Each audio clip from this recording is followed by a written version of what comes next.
पूर्वोत्तर भारतीय राज्य मणिपुर में दंगाई भीड़ ने कम से कम 6 लोगों की जान ले ली और 25 चर्चों को नष्ट कर दिया या जला दिया। 3 मई के बाद से हजारों पीड़ित, जिनमें से अधिकांश ईसाई है, पलायन कर चुके हैं क्योंकि उनके घरों और व्यवसायों में आग लग गई है। जबकि दशकों से राज्य के जातीय समूहों के बीच संपत्ति के अधिकारों और आर्थिक हितों पर तनाव मौजूद है। स्थानीय नेताओं ने बताया कि चर्च जलाना मीते समुदाय के बीच हिंदू राष्ट्रवाद के विकास का परिणाम है।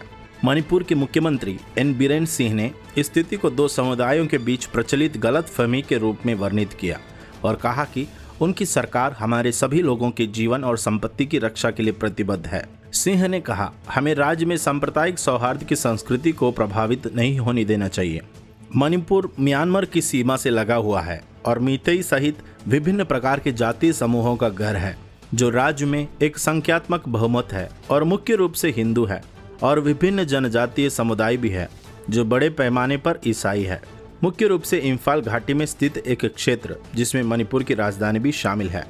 मेते लंबे समय से राज्य के राजनीतिक और आर्थिक परिदृश्य पर हावी रहे हैं। इस बीच आदिवासी समुदाय आबादी का लगभग 1/3 है और मुख्य रूप से घाटी के आसपास की पहाड़ियों में केंद्रित है, जो राज्य के भौगोलिक क्षेत्र का 90% है। दशकों से भूमि के स्वामित्व और नियंत्रण का मुद्दा 2 समूहों के बीच संघर्ष का स्रोत रहा है, लेकिन हाल के वर्षों में इन तनावों को हिंदू राष्ट्रवादी संगठनों के राजनीतिक प्रभाव से बढ़ा दिया गया, जिन्होंने भारत में प्रमुख धर्म के रूप में अपने विश्वास को बढ़ावा देने की मांग की है। इस महीने की हिंसा मणिपुर उच्च न्यायालय द्वारा राज्य सरकार को अनुसूचित जनजाति का दर्जा देने के लिए मेती समुदाय के अनुरोध का जवाब देने के आदेश के हफ्ते बाद आई थी, यह मानते हुए कि उनकी यह वर्गीकरण अपनी सुरक्षा और राजनीतिक प्रतिनिधित्व को कमजोर कर देगा। मणिपुर के आदिवासी समूहों ने लंबे समय से इस बदलाव का विरोध किया, जबकि क्षेत्र के नेताओं का मानना है कि हिंसा काफी हद तक इस राजनीतिक निर्णय की प्रतिक्रिया थी।